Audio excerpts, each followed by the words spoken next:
Esta no es solo la historia de una joven expulsada de casa sin nada. Es el relato de cómo encontró refugio en los brazos de un viudo bondadoso que, al intentar salvarla del mundo, no sabía que en realidad estaba luchando por salvarse a sí mismo de sus propios fantasmas. Hola, mi nombre es Alejandro Santoro, y, como escritor, creo que las historias más poderosas son aquellas que se tejen con los hilos de la fragilidad y la fortaleza humanas. Te doy la bienvenida a este rincón donde las palabras buscan tocar el alma. La historia que voy a contarte esta noche es un viaje a través del dolor, la injusticia y la inesperada luz que pueden hacer de la más profunda oscuridad. Te invito a quedarte, a escuchar con el corazón abierto, y si te gustan las historias que nos recuerdan lo que significa sentir, suscríbete para que esta comunidad siga creciendo. Déjame en los comentarios si alguna vez sentiste que una sola persona podría cambiarlo todo, porque nuestros protagonistas están a punto de descubrirlo de la manera más dramática e inolvidable. Prepárate para conocer un amor forjado en el silencio. La narración de hoy nos sumerge en el eco de dos soledades que parecían destinadas a nunca encontrarse. Por un lado, una joven a la que le habían robado todo, incluso la voz para defenderse, marcada por una calumnia que pesaba más que cualquier equipaje. Por el otro, un hombre poderoso, dueño de vastas tierras y de un dolor aún más vasto. Un viudo que había construido murallas alrededor de su corazón para no volver a sentir jamás. ¿Qué sucede cuando el destino empuja a la inocencia desamparada a las puertas de una fortaleza de tristeza? La historia de Expulsada de casa sin nada nos enseña que a veces el refugio más seguro no es un techo, sino el abrazo de alguien que reconoce en tus heridas el reflejo de las suyas. En el polvoriento y olvidado pueblo de San Lorenzo, donde las apariencias lo eran todo y la piedad un lujo escaso, vivía Elena. Su existencia era un susurro en una casa que ya no sentía como suya. Un espacio dominado por la voz áspera de su madrastra, doña Isabel, y la indiferencia cobarde de su padre. Elena se movía como una sombra entre los muebles, con la mirada baja y el alma encogida, soñando con un mundo donde su presencia no fuera un estorbo. Su belleza, lejos de ser una bendición, era un recordatorio constante para su madrastra de la juventud que había perdido, alimentando un rencor sordo que crecía con cada amanecer. Ella no lo sabía, pero su silenciosa resistencia estaba a punto de agotarse bajo el peso de una mentira cruelmente diseñada para destruirla. A las afueras del pueblo, extendiéndose como un reino de sombras y silencios, se erguía la hacienda La Sombra. Su dueño, don Ricardo Montenegro, era un hombre del que todos hablaban pero pocos conocían. Desde la trágica muerte de su esposa Lía, se había convertido en una leyenda local. El viudo millonario, de corazón helado y mirada impenetrable. La mansión, antes llena de vida, ahora era un mausoleo de sus recuerdos, con los muebles cubiertos y los pasillos vacíos resonando con el eco de una ausencia que lo consumía todo. Ricardo administraba su fortuna con una precisión implacable, pero había abandonado por completo la tarea de vivir. Su poder era su refugio y su condena. Una jaula de oro que lo mantenía a salvo del mundo y prisionero de su propio dolor. La noche en que la vida de Elena se quebró, una tormenta feroz azotaba a San Lorenzo, como si el cielo mismo llorara por la injusticia que estaba a punto de cometerse. Acusada de una deshonra que jamás imaginó, fue arrojada a la oscuridad con la ropa que llevaba puesta y el eco de la puerta cerrándose a sus espaldas como un veredicto final. El barro se pegaba a sus pies descalzos y las lágrimas se confundían con la lluvia torrencial que empapaba su cuerpo tembloroso. No tenía a dónde ir. Cada puerta del pueblo era una sentencia. Cada ventana un par de ojos que la juzgaban. Sola, humillada y sin un ápice de esperanza, caminó sin rumbo, adentrándose en los caminos que llevaban a las tierras de aquel hombre del que todos temían. El camino hacia la hacienda, La Sombra, era una boca de lobo, devorando la noche. Elena avanzaba impulsada por una fuerza que no era valentía, sino la más pura desesperación. El frío se le clavaba en los huesos, pero era el hielo de la traición lo que realmente la paralizaba. Pensaba en su padre, en su rostro impasible mientras doña Isabel la sentenciaba con mentiras afiladas como cuchillos. ¿Cómo podía el hombre que le había dado la vida permitir que se la arrebataran de esa forma? Cada relámpago iluminaba brevemente los árboles retorcidos a su alrededor, figuras fantasmales que parecían susurrarle al oído las acusaciones que ahora la definían. Su inocencia era una moneda sin valor en un mundo que prefería la comodidad de un escándalo a la complejidad de la verdad. Su único pensamiento era encontrar un lugar donde esconderse del amanecer, de la vergüenza que traería la luz del nuevo día. Mientras tanto, en la biblioteca de su imponente mansión, Ricardo Montenegro observaba la tormenta golpear los ventanales. Sostenía una copa de coñac, pero el licor no lograba calentar el vacío perpetuo en su pecho. El sonido de la lluvia era su única compañía, un murmullo constante que a veces lograba callar las voces de su memoria. El recuerdo de Lía, su risa vibrante, el brillo de sus ojos lo asaltaba en noches como esta, mezclándose con la culpa que se negaba a abandonarlo. Se había convencido de que merecía esa soledad, que el amor era un capítulo cerrado en su vida, sellado con la lápida de mármol que visitaba cada domingo. Se había vuelto un experto en la gestión de sus tierras y de sus finanzas, pero era un completo inútil en la administración de su propio corazón, un territorio devastado por el dolor. Fue el ladrido incesante de sus perros lo que finalmente rompió su letargo, un sonido anómalo, urgente que rasgaba la monotonía de la noche. Con un suspiro de fastidio, Ricardo se levantó, su alta figura proyectando una sombra intimidante en el pasillo. Pensó que sería algún animal perdido o quizás un trabajador con una emergencia. Pero al abrir la pesada puerta de roble, la imagen que encontró lo dejó inmóvil. Ahí, colapsada en los escalones de la entrada, yacía una figura frágil y empapada. Una joven que parecía más un espíritu ahogado por la tormenta que un ser humano. Sus cabellos oscuros se pegaban a un rostro pálido y sus ropas delgadas no ofrecían ninguna protección contra la furia del clima. Por un instante, el corazón de Ricardo pareció olvidar su juramento de no sentir. Elena levantó la vista con el último hilo de sus fuerzas, encontrándose con la silueta de un hombre cuya dureza era visible incluso en la penumbra.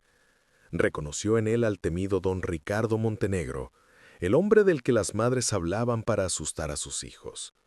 Sintió un terror helado recorrerla, pensando que había cometido un error fatal, que había buscado refugio en las fauces del propio lobo. Intentó articular una palabra, una súplica, pero de sus labios solo brotó un temblor incontrolable. Se preparó para el rechazo, para la orden cortante que la devolvería a la tormenta, a su destino de paria. Cerró los ojos esperando el golpe final de una noche que ya le había quitado todo lo que alguna vez consideró suyo, esperando ser desechada una vez más. Pero la orden nunca llegó. En su lugar, sintió como unas manos sorprendentemente cuidadosas la levantaban del suelo. Ricardo la sostuvo en sus brazos, sintiendo la fragilidad de su cuerpo y el frío que emanaba de su piel. Había algo en su vulnerabilidad que desarmó sus defensas de una manera que nada ni nadie había logrado en años. Vio en sus ojos no la malicia que le habían adjudicado en el pueblo, sino un miedo tan profundo y puro que le resultó extrañamente familiar. Sin decir una palabra, la llevó adentro, cerrando la puerta al mundo y a la tormenta.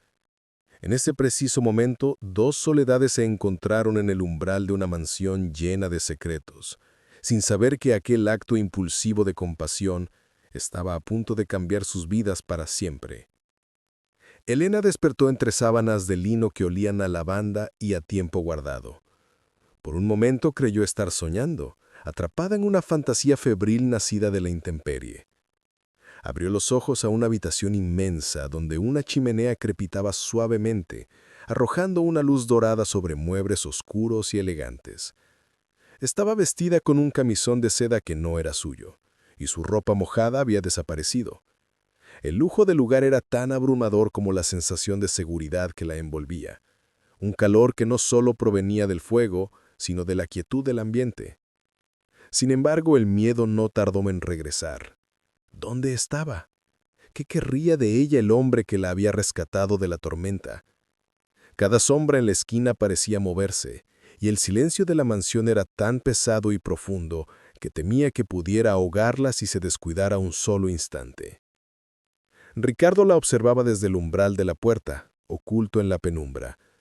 Verla dormir en esa cama, en esa habitación que había permanecido cerrada desde la muerte de Lía, le provocaba una mezcla de ira y una extraña ternura que lo desconcertaba. Se sentía como un traidor profanando un santuario sagrado. Su primer impulso fue ordenarle a una de las sirvientas que la atendiera y luego enviarla lejos al amanecer, con algo de dinero para que no volviera a cruzar su camino. No quería complicaciones, no quería sentir nada. La presencia de esa joven era como una piedra arrojada a las aguas estancadas de su vida, y las ondas que creaba amenazaban con sacar a la superficie los monstruos que tanto se había esforzado por mantener sumergidos. Era un recordatorio de que la vida seguía, una verdad que él se negaba a aceptar.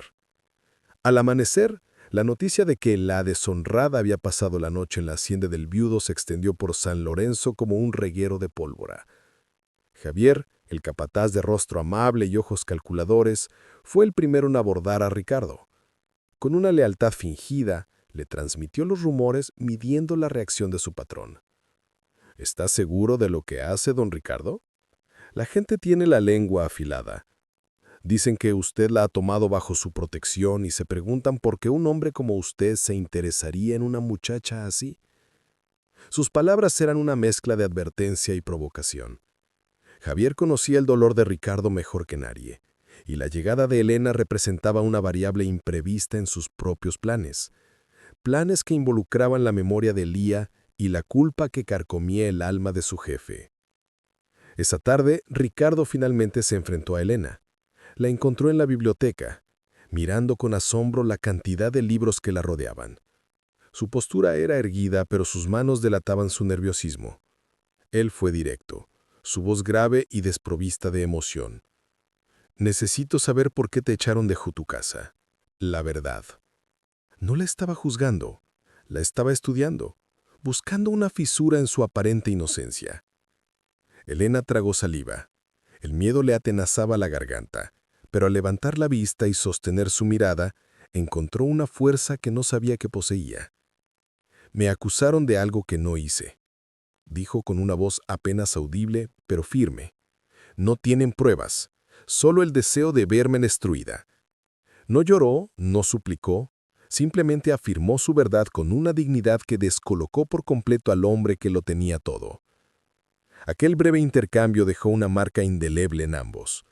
Ricardo, acostumbrado a las mentiras y a las artimañas de la gente que buscaba su favor, se encontró frente a una sinceridad tan desnuda que le resultó casi dolorosa. Vio en sus ojos no la astilería de una embustera, sino la herida profunda de una injusticia. Por primera vez en años, sintió el impulso de proteger a alguien más que a sus propios recuerdos. Para Elena ese momento fue una revelación. A pesar del miedo que le inspiraba aquel hombre, su mirada directa y su pregunta sin rodeos la hicieron sentir, por primera vez en su vida, que su versión de los hechos importaba. En esa mansión fría y solitaria, bajo el escrutinio de un extraño, encontró una extraña sensación de amparo que nunca había conocido en el calor de su propio hogar. Los días en la hacienda a la sombra transcurrían en un silencio denso, cargado de palabras no dichas. Elena, decidida a no ser una carga, comenzó a devolverle la vida a los espacios olvidados de la mansión. Su primer refugio fue un pequeño jardín de rosas abandonado, un laberinto de espinas y maleza que había sido el orgullo de la difunta señora. Con una paciencia infinita, comenzó a limpiar la tierra, a podar las ramas secas y a susurrarles a los capullos dormidos. Cada rosa que rescataba del abandono era un pedazo de su propia alma que sanaba, un acto de afirmación silenciosa. En ese rincón olvidado del mundo, rodeada del perfume de la tierra húmeda, Elena empezó a reconstruir no solo un jardín, sino la dignidad que le habían intentado arrebatar con tanta saña. Desde la ventana de su despacho, Ricardo la observaba, sin que ella lo supiera. Cada uno de sus gestos era un pequeño martillazo contra el muro de hielo que había construido a su alrededor. Verla arrodillada en el jardín de Lía debería haberle enfurecido, debería haberlo sentido como una profanación. Y sin embargo, lo que sentía era una curiosidad punzante, una admiración reticente por la delicada tenacidad de aquella joven. La casa, que por años había sido un eco de la muerte, comenzaba a respirar de nuevo con una sutileza casi imperceptible. ¿Era posible que la vida, terca y silenciosa, se estuviera abriendo paso de nuevo entre las ruinas de su corazón? ¿O era solo una ilusión, un espejismo peligroso que amenazaba con hacerlo sentir otra vez? Una tarde, mientras limpiaba el polvo de una vitrina en el gran salón, Elena descubrió una pequeña caja de música hecha de madera de cerezo. Al abrirla, una melodía melancólica y frágil llenó el silencio. Fue entonces cuando Ricardo entró en la estancia. Su rostro, siempre una máscara de control, se descompuso por completo al escuchar aquella tonada. No hubo ira en su mirada, solo un dolor tan profundo y desnudo que Elena sintió que le robaba el alto. «Era de ella», dijo él, con una voz rota, apenas un susurro. En un instante, Elena comprendió. Cerró la caja con una delicadeza reverencial y, sin decir nada, se retiró, dejándolo a solas con su fantasma. En ese silencio compartido, en esa vulnerabilidad expuesta, se forjó un vínculo más fuerte que cualquier palabra. Mientras tanto, el veneno de San Lorenzo seguía fluyendo, alimentado por la lengua viperina de doña Isabel. La historia de la joven pecadora y el viudo solitario se convirtió en la comidilla de cada reunión, en cada rincón del mercado. La pintaban como una seductora sin escrúpulos que se había aprovechado de la pena de un hombre bueno para asegurarse un futuro de lujos. Javier, con su lealtad de doble filo, le llevaba a Ricardo cada nuevo chisme, cada mirada de desaprobación de los vecinos, disfrazando su sabotaje de preocupación. «La gente no entiende, patrón. Usan la memoria de la señora Lía para manchar a esta muchacha», decía, clavando la daga sutilmente, sabiendo que el recuerdo de su esposa era el punto más débil de la armadura de Ricardo. Harto de los susurros y de la hipocresía que envenenaba el aire, Ricardo tomó una decisión que sellaría su destino y el de Elena. Una mañana la esperó en el comedor principal. Su expresión era severa, pero sus ojos contenían una nueva determinación. «He escuchado lo que dicen en el pueblo. Dicen que no tienes honor, que tu lugar no es aquí». Elena bajó la mirada, esperando el golpe de gracia, la expulsión definitiva. Pero en su lugar, escuchó las palabras que lo cambiarían todo. «Pues que hablen.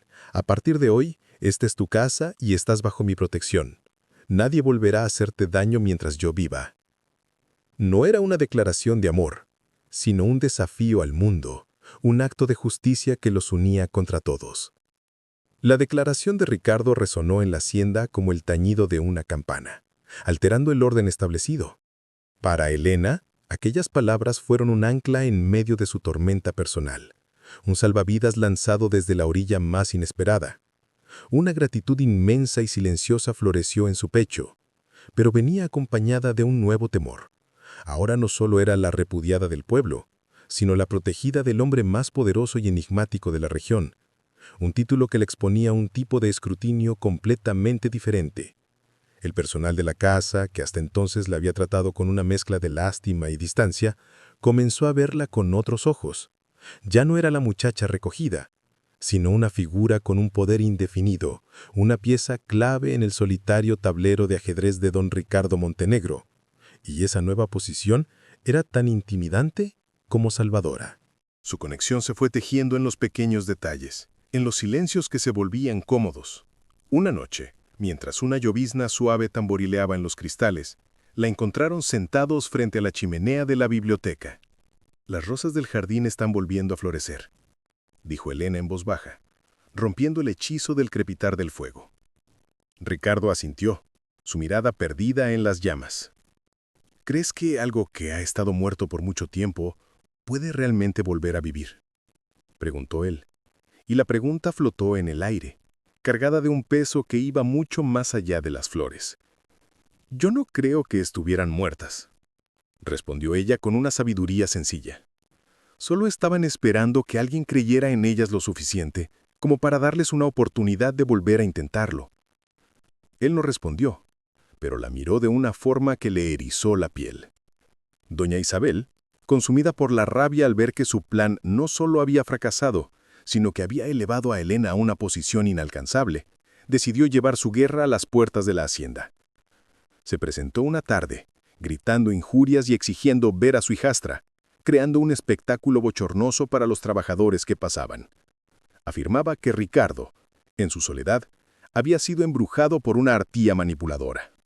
Javier fue quien manejó la situación, expulsándola con una calma gélida, pero se aseguró de que cada palabra venenosa llegara a los oídos de su patrón. La gente está perdiendo el respeto, don Ricardo. Dicen que una mujerzuela está manchando el nombre de los Montenegro. Cada frase era una gota de veneno diseñada para erosionar la determinación del hombre que había osado desafiar las reglas. Aquella confrontación despertó los peores demonios de Ricardo. Por la noche, se encontró de pie frente al retrato de Lía, su belleza sonriente y etérea, pareciendo juzgarlo desde el lienzo. El recuerdo de su última discusión lo golpeó con la fuerza de un puño. Él no la había protegido. No había visto el abismo que se abría a sus pies. ¿Estaba repitiendo la historia, pero de manera inversa? ¿Acaso su férrea protección hacia Elena no era más que un intento desesperado por redimir su fracaso con Lía? Se dio cuenta que su impulso de salvar a la joven no nacía solo de la justicia, sino de la más profunda de las culpas. Proteger a Elena se había convertido en su penitencia, en su única y frágil oportunidad de perdonarse a sí mismo por no haber podido salvar a la mujer que amó. Harrer observaba cada movimiento, cada sombra en el rostro de Ricardo, y sabía exactamente qué cuerdas tocar. Se acercó a Elena en el jardín al día siguiente, con su habitual expresión de amabilidad protectora. «Es usted muy valiente», le dijo en voz baja. «No es fácil vivir con un hombre que carga con tanto dolor». La señora Lía era una luz muy brillante. A veces temo que don Ricardo solo vea en usted un eco de ella, una forma de traerla de vuelta. Sus palabras, aunque dichas con apariencia compasión, eran semillas de duda plantadas con una precisión quirúrgica. Quería que Elena se sintiera como un reemplazo, que dudara de la autenticidad de la protección de Ricardo, esperando que esa inseguridad creara una fisura entre ellos que él pudiera explotar más adelante. La insidiosa semilla de la duda que Javier plantó en el corazón de Elena comenzó a germinar, enroscando sus frías raíces alrededor de su frágil esperanza. De repente la mansión ya no se sentía como un refugio, sino como un museo dedicado a una mujer a la que nunca podría igualar. Empezó a ver el fantasma de Lía en todas partes, en la forma en que Ricardo a veces la miraba con una melancolía distante, en una pieza de joyería olvidada sobre un tocador, en el aroma de un perfume que aún flotaba en el aire de ciertas habitaciones. ¿Era ella solo un bálsamo para la herida de otro? Esta pregunta la atormentaba, erosionando la confianza que había comenzado a construir. Se volvió más reservada. Su risa se hizo menos frecuente, y un velo de tristeza volvió a cubrir sus ojos, creando una distancia sutil pero palpable entre ella y el hombre que le había ofrecido el mundo. Ricardo no era un hombre ciego. Notó el cambio de inmediato. La luz que Elena había traído a su sombría existencia parecía atenuarse, y la calidez que había comenzado a sentir en su presencia se retiraba, dejándolo de nuevo en el familiar frío de su soledad. Esta retirada lo frustraba y lo enfurecía, porque no entendía su causa. Acostumbrado a resolver problemas con órdenes y dinero, se encontraba desarmado frente a un dilema del corazón. Intentó preguntarle qué le sucedía, pero su torpeza emocional transformaba sus preguntas en interrogatorios, y su preocupación sonaba a exigencia. Cada intento fallido de romper el nuevo muro invisible entre ellos solo lo hacía más grueso, empujándolos a un silencio tenso, donde la gratitud y la protección se mezclaban con la duda y el resentimiento no expresado. La tensión alcanzó su punto álgido con la llegada del Festival Anual de la Cosecha de San Lorenzo, un evento al que, como principal terrateniente de la región, Ricardo estaba obligado a asistir. Su presencia siempre era un acontecimiento, pero este año, la noticia de que Elena lo acompañaría había encendido la curiosidad de todo el pueblo. Para Elena la idea era aterradora, enfrentarse a las miradas acusadoras, a los susurros venenosos que seguirían cada uno de sus pasos. Para Ricardo, era una declaración de intenciones, una forma de presentar un frente unido y desafiar públicamente a sus detractores. Caminaron juntos hacia la plaza del pueblo, él con su imponente rigidez y ella con una gracia frágil, formando una extraña pareja de poder y vulnerabilidad, conscientes de que cada mirada sobre ellos era un juicio. La atmósfera de la plaza estaba cargada de una electricidad palpable. La música festiva y las risas de los niños no lograban disipar la hostilidad que flotaba en el aire, dirigida enteramente hacia ellos. De pronto, como si hubiera sido convocada por el rencor colectivo, apareció doña Isabel.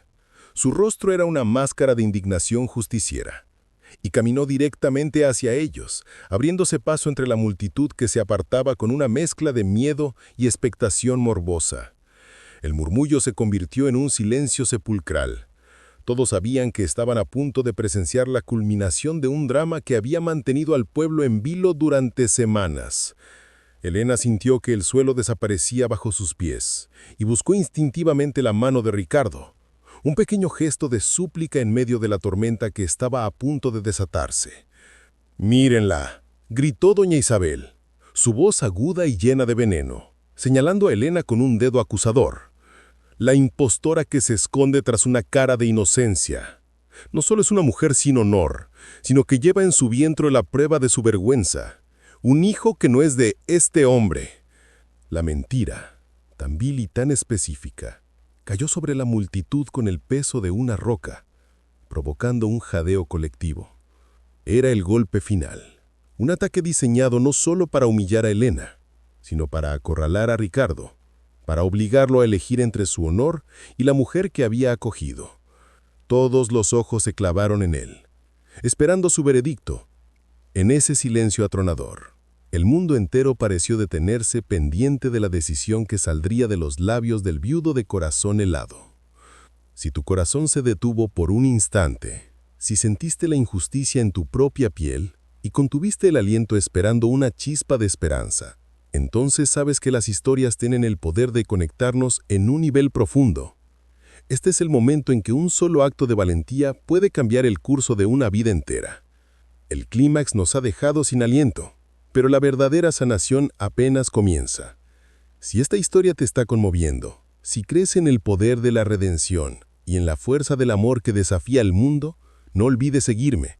Tu apoyo es lo que me permite seguir tejiendo estos relatos que, espero, lleguen directamente al corazón y nos recuerden que, incluso en la noche más oscura, alguien puede encender una luz por nosotros. En medio de aquel silencio acusador, Ricardo no apartó la mirada de Elena. Lentamente, con una deliberación que capturó la atención de todos, tomó su mano y la entrelazó con la suya. El gesto fue más elocuente que cualquier grito, una declaración silenciosa de lealtad inquebrantable. Luego, levantó la vista y la paseó por la multitud, deteniéndose finalmente en el rostro desfigurado por el odio de doña Isabel. Su voz, cuando finalmente habló, no fue alta, pero cortó el aire con la precisión del acero. «Mienten», dijo no como una defensa sino como una sentencia. Mienten con la misma facilidad con la que respiran, porque sus almas están envenenadas por una codicia que no conoce límites. No miró a Elena en busca de confirmación. Actuó con la certeza de un hombre que no solo cree en su inocencia, sino que la conoce como un hecho irrefutable. Y entonces Ricardo desató la verdad que había guardado como un arma. Esta mujer, continuó, señalando a Isabel sin soltar la mano de Elena, no expulsó a su hijastra por una supuesta deshonra. La expulsó porque Elena estaba a punto de cumplir la edad legal para reclamar la mitad de la casa que le pertenecía por herencia de su difunta madre. Una casa que esta señora ya había intentado vender en secreto a mis espaldas. Un jadeo de asombro recorrió a la multitud. Ricardo había hecho sus propias averiguaciones, usando su poder no para oprimir, sino para descubrir la verdad. Expuso la red de mentiras de Isabel, revelando su desesperación financiera y su crueldad calculada. La acusación de embarazo no era más que una cortina de humo para ocultar un crimen mucho más vulgar, el robo y la traición. El péndulo del juicio popular osciló violentamente en la dirección opuesta. Las miradas de desprecio que antes se dirigían a Elena, ahora se clavaban en doña Isabel como dagas afiladas. Los susurros se transformaron en un murmullo de condena. La mujer, que segundos antes se erigía como una matriarca moralista, se encogió sobre sí misma. Su rostro pálido de pánico al verse expuesta y humillada. Intentó balbucear una negativa, pero su voz se ahogó en el mar de desprecio que la rodeaba. Arturo, el padre de Elena, se quedó inmóvil, un monumento a la cobardía, incapaz de defender a su esposa o de pedir perdón a su hija. En un solo instante, la sociedad que los había juzgado ahora los había sentenciado, y el veredicto era unánime. Doña Isabel había sido consumida por su propio veneno. Sin decir una palabra más, Ricardo se giró y, aún sosteniendo la mano de Elena, la guió lejos del caos. Se movieron a través de la multitud que se apartaba a su paso como las aguas de un mar bíblico. Elena caminaba como en un sueño, su mente un torbellino de incredulidad y una emoción tan abrumadora que no podía ponerle nombre. El sonido de la fiesta se desvanecía a sus espaldas, reemplazado por el latido de su propio corazón. Aquel hombre no solo la había defendido, la había reivindicado. Le había devuelto su nombre, su honor, frente a las mismas personas que se lo habían arrebatado. Mientras caminaban de regreso a la hacienda La Sombra, el silencio entre ellos ya no era de tensión o incertidumbre, sino de un entendimiento profundo. El silencio de dos almas que acababan de ganar una guerra juntas. Al cruzar de nuevo el umbral de la hacienda, el aire dentro de la mansión parecía diferente. Ya no era un refugio contra el mundo, sino un santuario que ellos dos habían consagrado con un acto de fe mutua. Elena finalmente soltó la mano de Ricardo, pero el calor de su contacto permaneció en su piel. Se detuvo en medio del gran vestíbulo y lo miró, sus ojos llenos de lágrimas que ya no eran de dolor, sino de una gratitud tan inmensa que le resultaba imposible de expresar con palabras. Había entrado en esa casa como una náufraga, una sombra sin nombre, y ahora se sentía como si finalmente hubiera llegado a su verdadero hogar.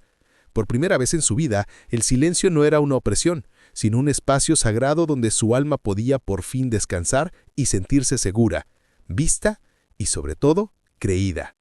Esa noche, sentados de nuevo frente a la chimenea, Ricardo rompió el silencio. «Investigué la herencia de tu madre en cuanto llegaste aquí», confesó, su voz desprovista de su habitual dureza. «No fue por desconfianza hacia ti, sino porque en mi mundo la maldad casi siempre tiene su raíz en la codicia». Le contó cómo sus abogados habían descubierto los movimientos de Isabel, la hipoteca secreta sobre la casa. «Pero no fue eso lo que me hizo creerte», continuó, mirándola con una intensidad que la hizo estremecerse. «Fue tu silencio, la forma en que cuidabas las rosas muertas. Vi en ti una nobleza que el dinero no puede comprar ni la calumnia puede manchar. Vi la misma luz que una vez perdí y juré nunca volver a buscar». Las palabras de Ricardo abrieron las compuertas del corazón de Elena. Le habló de su soledad, de los años de sentirse invisible una pieza de mobiliario en su propia casa.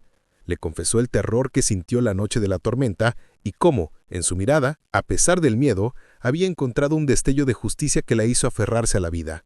«Usted no solo me dio un techo, me devolvió la voz cuando yo ya había olvidado cómo sonaba.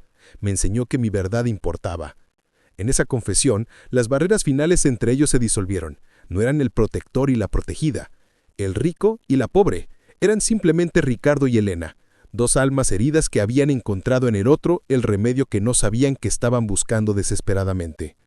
Los días siguientes trajeron noticias del pueblo. Doña Isabel y Arturo, consumidos por la vergüenza y el ostracismo social, habían abandonado San Lorenzo en medio de la noche, dejando tras de sí una estela de deudas y el eco de su crueldad. La casa de la infancia de Elena, el origen de tanto dolor, fue finalmente vendida para pagar a los acreedores, liberándola de la última atadura física a su pasado. La gente del pueblo, en un intento por expiar su juicio precipitado, ahora hablaba de Elena con un respeto reverencial, viéndola como un símbolo de resiliencia. La historia de su vindicación se convirtió en una leyenda local, un recordatorio de que la verdad, aunque a veces tarda, siempre encuentra la manera de salir a la luz, especialmente cuando tiene un guardián dispuesto a luchar por ella. Sin embargo, justo cuando la paz parecía asentarse definitivamente en la hacienda, una última sombra del pasado emergió de los rincones. Javier, el capataz, al ver la devoción inquebrantable de Ricardo por Elena, comprendió que su propia influencia y sus secretos estaban en peligro. Se acercó a Ricardo una tarde en su despacho, con una expresión sombría que presagiaba una tormenta. «Patrón, hay algo que debo decirle, algo que he guardado por años, sobre la noche en que murió la señora Lía». Hizo una pausa, asegurándose de tener toda la atención de Ricardo. «Ella no estaba sola, y la verdad es mucho más terrible de lo que usted ha creído todo este tiempo». La revelación flotó en el aire, amenazando con destruir el frágil santuario que Ricardo acababa de construir. El rostro de Ricardo se convirtió en una máscara de granito mientras escuchaba la confesión de Javier. El capataz, en un último acto desesperado por retener su poder, reveló la verdad que había envenenado la hacienda durante años. Lía no había sido la víctima de una tristeza insondable. Había tenido un amante y planeaba abandonar a Ricardo llevándose una parte de su fortuna. Su muerte no fue un acto de desesperación solitaria, sino un trágico accidente ocurrido durante una discusión con ese otro hombre. Javier lo había ocultado todo, construyendo el mito de la esposa perfecta y el viudo culpable por una lealtad retorcida. una forma de mantener a su patrón anclado a un dolor que él podía administrar. Ricardo escuchó cada palabra y en lugar de romperse, sintió como las pesadas cadenas de una culpa que no le pertenecía finalmente se hacían polvo y caían al suelo. La verdad no lo destruyó, lo liberó. Con una calma aterradora, Ricardo despidió a Javier. No hubo gritos ni amenazas, solo la fría y serena finalidad de un rey que destierra a un traidor de su corte. El capataz se marchó de la hacienda ese mismo día, convirtiéndose en un fantasma más, pero uno que ya no tenía poder. Ricardo comprendió entonces que su luto no había sido por la mujer que amó, sino por una idea, por un retrato perfecto colgado en la pared. Su verdadero fracaso no fue no haberla salvado, sino no haberla visto de verdad. Y al entender esto, se dio cuenta de la naturaleza de su amor por Elena. No la amaba porque le recordara a Lía, sino precisamente porque era todo lo contrario. Elena no era un ideal, era real. Su fuerza no residía en una perfección inventada, sino en la belleza de su espíritu inquebrantable. Fue a buscarla al jardín, que ahora era un derroche de rosas en plena floración, vibrantes de color y vida.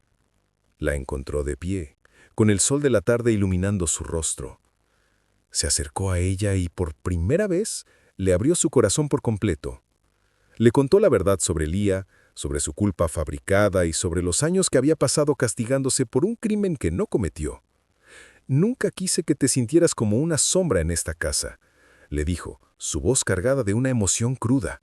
«No te protegí para enmendar mi pasado, te protegí porque cuando te vi, por primera vez en una eternidad, vi un futuro». Elena simplemente tomó su rostro entre sus manos y le secó una lágrima solitaria que rodaba por su mejilla. «Yo nunca vi un fantasma aquí, solo vi a un hombre que necesitaba tanto un refugio como yo». Así la hacienda La Sombra dejó de hacer honor a su nombre. La luz inundó los pasillos, las ventanas se abrieron para dejar entrar el aire fresco y la risa, una melodía olvidada, volvió a resonar entre sus paredes. La historia de Ricardo y Elena no fue un cuento de hadas con un final perfecto, sino el comienzo de algo mucho más real, la construcción de una felicidad cimentada en la verdad y la aceptación. Su amor se convirtió en la lección viva de que sanar no significa borrar las cicatrices, sino encontrar a alguien que las bese hasta que dejen de doler. Juntos demostraron que el refugio más seguro no es un lugar, sino la paz que se encuentra en el corazón de otra persona. Un espacio donde dos almas rotas pueden unirse para crear un todo más fuerte y hermoso. Y así concluimos este viaje a través de la oscuridad y la luz. Gracias por acompañarme, por permitir que esta historia respire a través de tu atención y tu emoción. Espero que el eco de Elena y Ricardo te recuerde que sin importar cuán dura sea la tormenta, la dignidad es una fortaleza interior que nadie puede arrebatarnos, y que el amor verdadero no siempre llega para rescatarnos, sino para darnos el coraje de rescatarnos a nosotros mismos. Mi nombre es Alejandro Santoro y ha sido un honor compartir estas palabras contigo. Si esta historia ha tocado tu corazón, no dejes de volver. Te estaré esperando aquí donde siempre hay un nuevo relato por descubrir. Hasta la próxima vez.